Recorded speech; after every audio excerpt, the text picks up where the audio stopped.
Malta este un arhipelag din Marea Mediterană, aflat la circa 80 de km sud de Sicilia. Doar cele mai mari insule, Malta, Gozo și Comino, sunt locuite. Din motive de spațiu, pe hărțile turistice oficiale, cele două insule de la nord-vest sunt reprezentate în detaliu pe altă poziție. Ne-am bucurat de o cazare excelentă la hotelul Mayflower din orașul Cabra. Prima zi am dedicat-o plimbării și recunoașterii împrejurimilor orașului Cabra. Era o zi schimbătoare, când cu soare, când cu nori.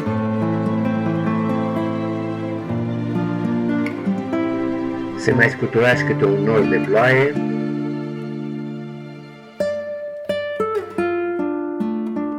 Marea Mediterană, așa cum poate fi admirată în timpul plimbării pe faleza golfului St. Paul.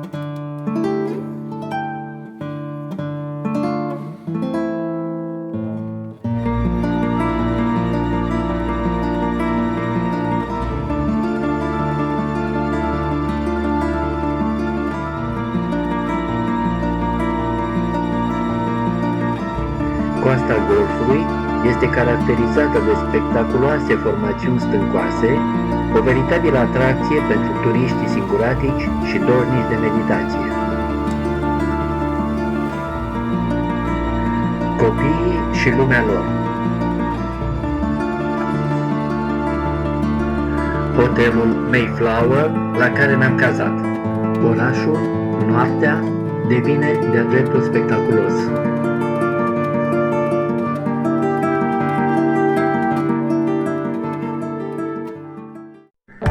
A doua zi ne-am deplasat în capitala țării, Valletta. Autobuzul ne-a lăsat la capăt de linie, într-o piață dominată de fântâna Tritonilor. Avansând pe strada Republicii, în zona pieții Libertății, pe dreapta, am lăsat clădirea nouă a Parlamentului maltez și, câțiva pași mai în față, am descoperit teatrul în aer liber Royal Opera House. Terasa din fața teatrului. Urcăm pe lângă teatru, pe strada Sudului, spre piața Jean de Valet. Valletta. Numele este inspirat după fondatorul capitalei, Jean de Valet, al 49-lea mare maestru de Malta. Monumentul se află, așa cum probabil vă închipuiți, în piața Jean de Valet. În imediata apropiere, Biserica Sfânta Caterina. Și, mergând spre piața Castilia, pe dreapta apare Biserica Maicii Domnului a Victoriei. Iată-ne ajunși și în piața Castiliei.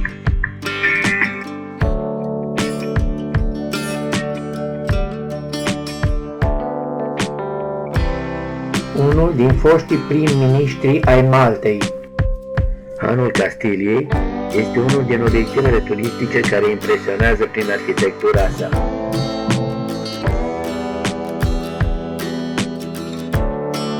Scurt istoric al Hanului Castiliei pe placa de pe peretele dinspre strada Negustorilor,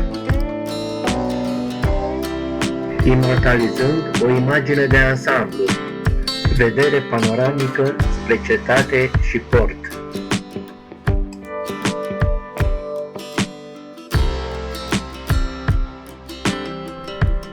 Avansând spre grădina Baraca Superioară.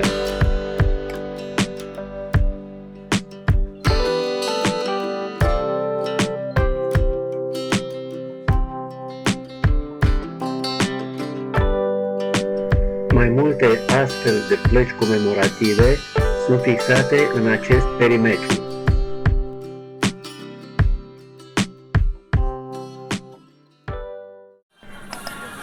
Vedere spre orașul vechi, port și cetate de la nivelul grădinii Baraca Superioară. Inaugurată în anul 1566, bateria de întâmpinare este folosită pentru vechi ceremoniale ce marchează diferite evenimente, sărbători naționale sau vizitele de curtoazie ale unor nave străine.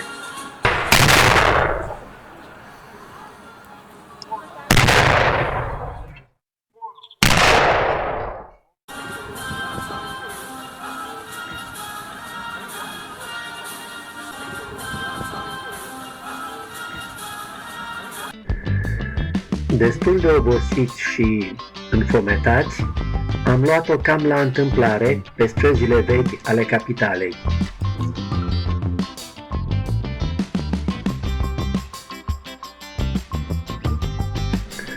De departe se zărește silueta Bisericii Sfântul Paul Naufragiatul.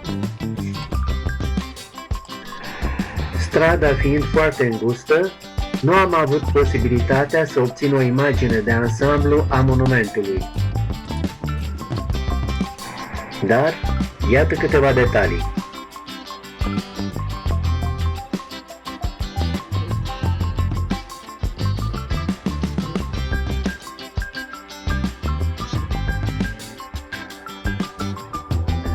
Cu foamea însă nu este de gândit.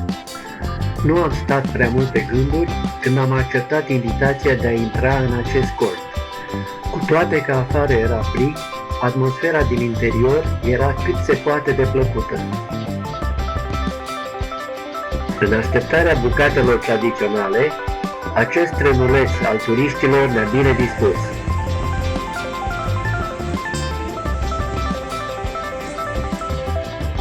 Mi-am ales mult lăudata tocăniță cu carne de iepure. Și pastele arată bine.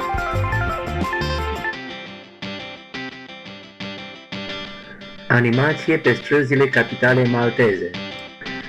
O ultimă privire de ansamblu și se organizează tururi cu autobuze de epocă.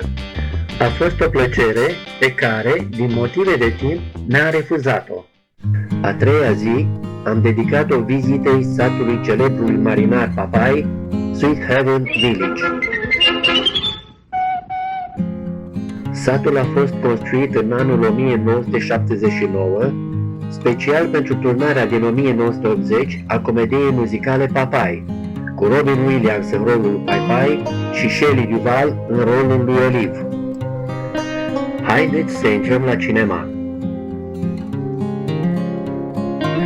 Iată și niște secvențe din timpul filmărilor prezentate în cinematograful din sat.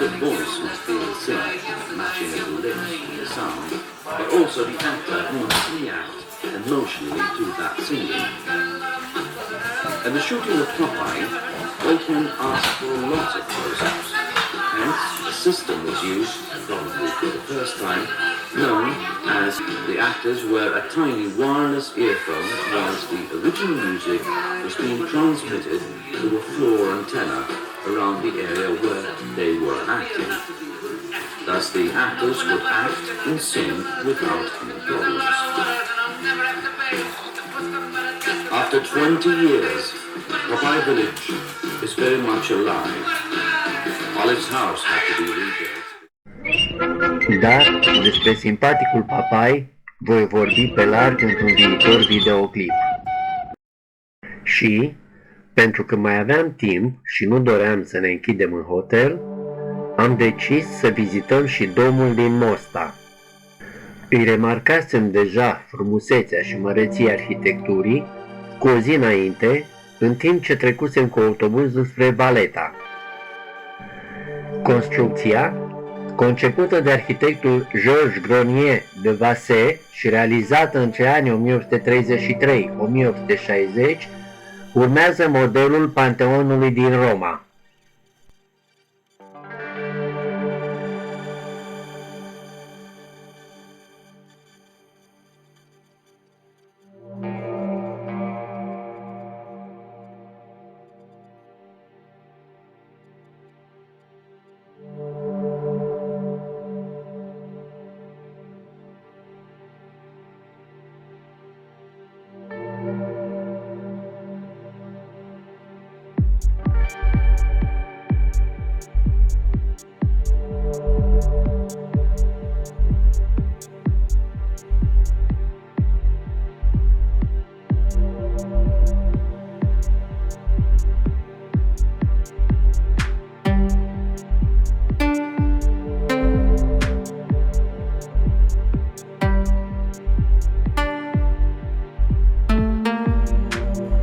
parohia din Mosta este dedicată adormirii Maicii Domnului și este sărbătorită pe 15 august.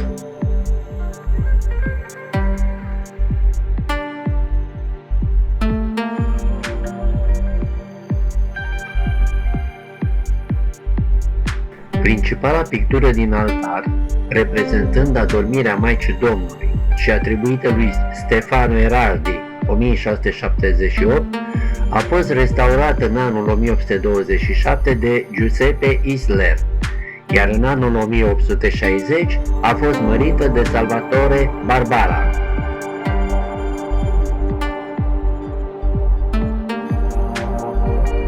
În muzeul parohiei putem studia în detaliu macheta bisericii și, de asemenea, putem vedea o copie a bombei ce a penetrat cupola în timpul celui de-al doilea război mondial, fără însă a exploda. O adevărată minune, consideră localnicii. Ziua a patra am dedicat-o vizitării insulei Gozo. Pentru aceasta am luat autobuzul până la Circheva și, de acolo, feribotul până la Mgar Harbor. Traversarea cu feribotul durează aproximativ 20 de minute, iar noi am preferat, pentru a ne bucura din plin de aerul proaspăt marin și de priveliște, să stăm afară pe punte.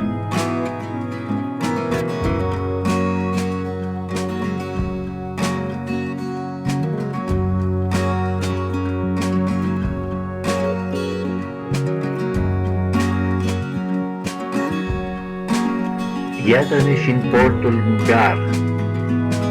Întrucât mai aveam de așteptat până să vină autobuzul nostru, am ales cafeneaua Amigos pentru a ne delecta cu un cappuccino.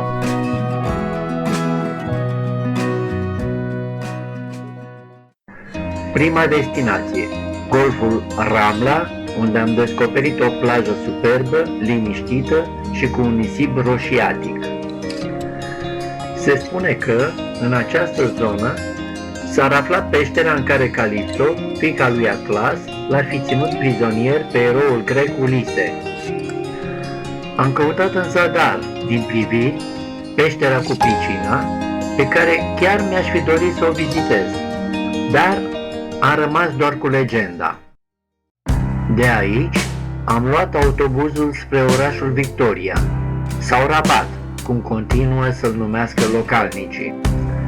Autobuzul ne-a lăsat în zona pieței și a bisericii Sfântul Francisc.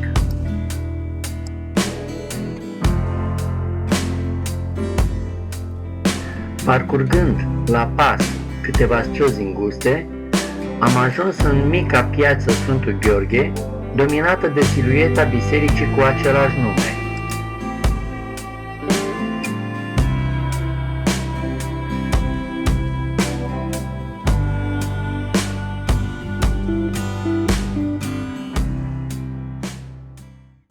Impresionează baldachinul din altar, care m-a surprins prin asemănarea cu cel văzut în Bazilica Sfântul Petru din Roma și care este atribuit lui Bernini.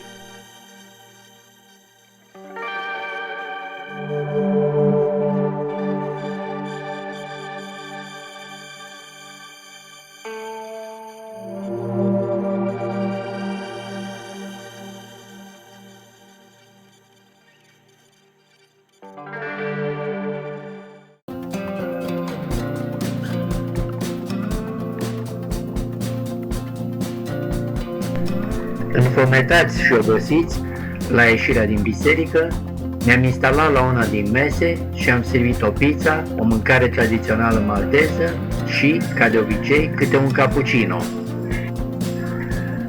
Odihniți, am urcat o pantă ușoară până la cetate, principalul reper turistic al orașului. Ne aflăm pe una din platformele cetății, loc de unde putem admira întreaga panoramă.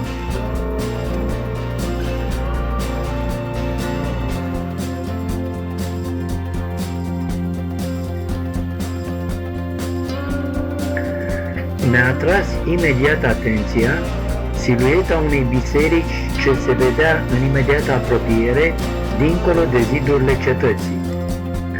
S-a dovedit a fi catedrala din Gozo cu hramul adormirii Maicii Domnului.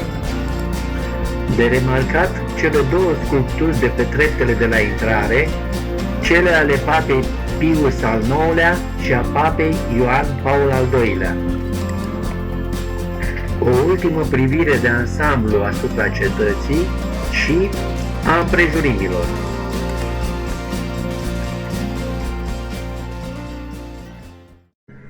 Ziua a 5-a am dedicat-o vizitării cetății Mdina.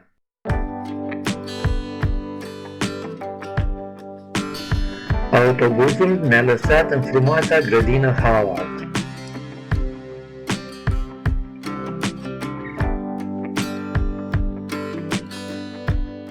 Una din trăsurile care își așteaptă clienții pentru plimbarea prin cetate. În cetate, care a fost vechea capitală a Maltei, accesul turiștilor se face prin Poarta Mdina, cunoscută și ca poarta principală sau Poarta Vilhena. Imediat după pătrunderea în cetate, pe dreapta am descoperit închisoarea, Palatul Vilienea și Muzeul de Istorie Naturală. Căluțul acesta a făcut stație chiar lângă poliție. Vedere din interior spre Poarta Mdina.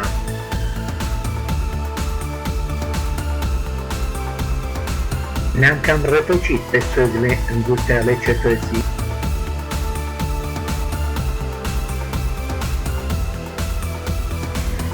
Se pare că nu eram singuri.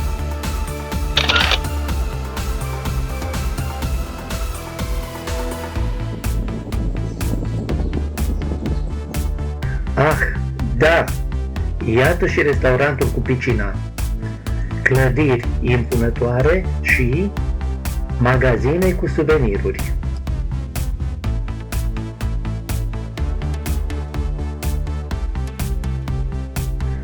Am ajuns în piața Sfântul Paul, piața dominată de arhitectura frumoasă a catedralei metropolitane ce poartă același nume.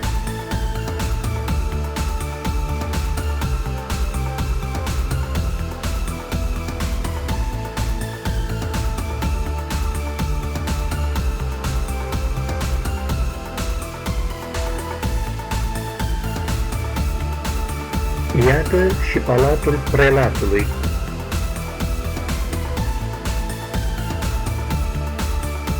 De departe se zărește silueta delicată a mănăstirii Carmelitelor.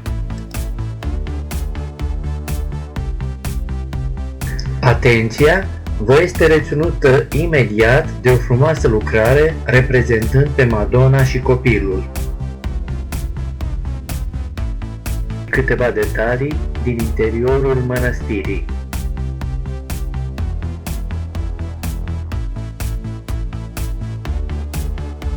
Continuându-ne plimbarea, am ajuns pe o platformă de unde am putut admira o frumoasă perspectivă asupra împrejurimilor. Trebuie să precizez, a fost cea mai rece zi din mini-vacanța petrecută în Malta. A fost foarte frig.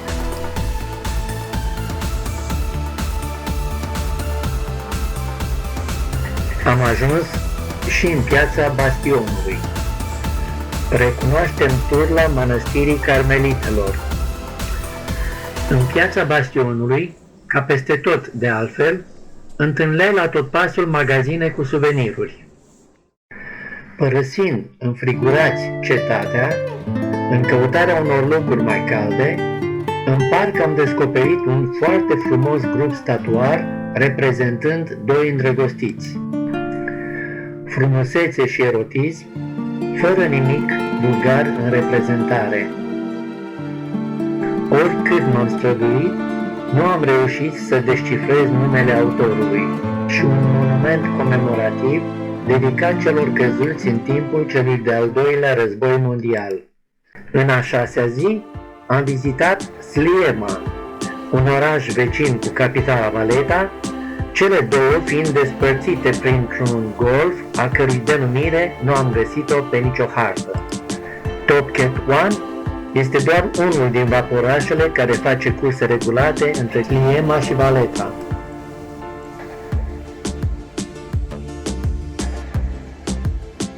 Chiar dacă suntem doar la început de sezon, Valeta este deja animată de turiști, astfel că terasele sunt deschise și toate ocupate. Am intrat puțin și pe străzile interioare pentru a cerceta arhitectura construcțiilor vechi și a mă familiariza mai bine cu istoria locului. La revenirea pe faleză, am descoperit Aqua Luna, o terasă de lux cu o piscină în aer liber și vedere superbă spre golf. Toate locurile de la mese erau ocupate. Conform site-ului oficial, un șezlong în lunile de iarnă poate fi închiriat cu 15 euro pe zi.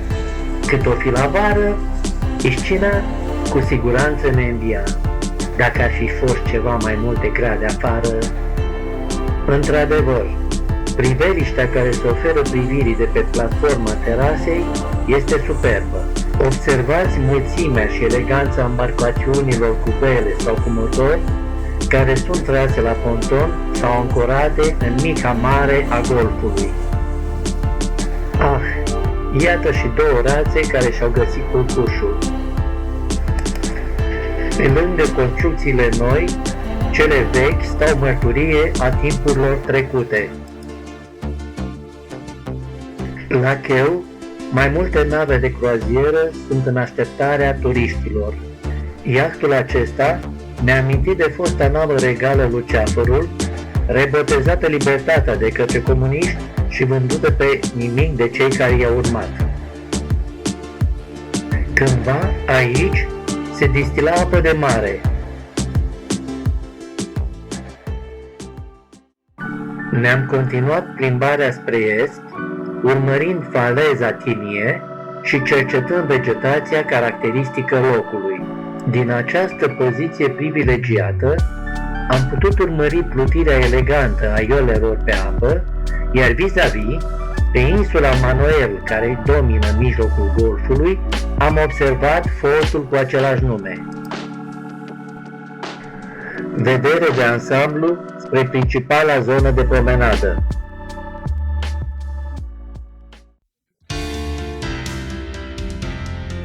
Urmând panta falezei, am urcat până la fortul Tinie, închis temporar, iar apoi am ajuns în piața ce poartă același nume și unde am dat peste un mall, The Point, mallul The Point.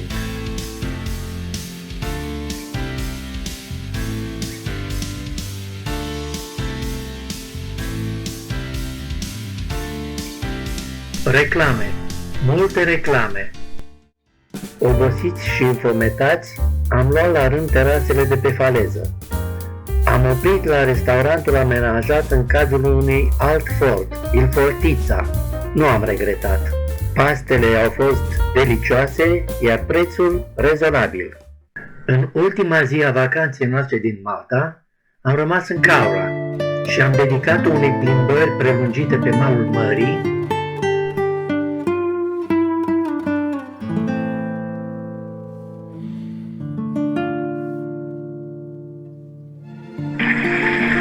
unei ultime meditații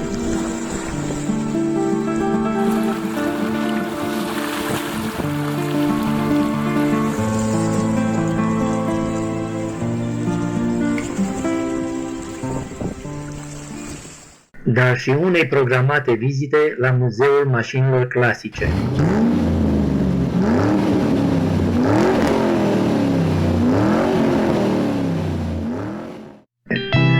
Pe aici vă rog. Acest muzeu nu trebuie ratat în niciun caz de iubitorii mașinilor de epocă. Ne-a cântat însuși Elvis Presley, iar Blue Brothers ne-a ancorat și mai bine în epocă. Ce mari muzicieni or fi cântat la aceste instrumente! M-a încântat acest muzeu. În ce mă privește, îi voi dedica un scurt videoclip în viitorul apropiat.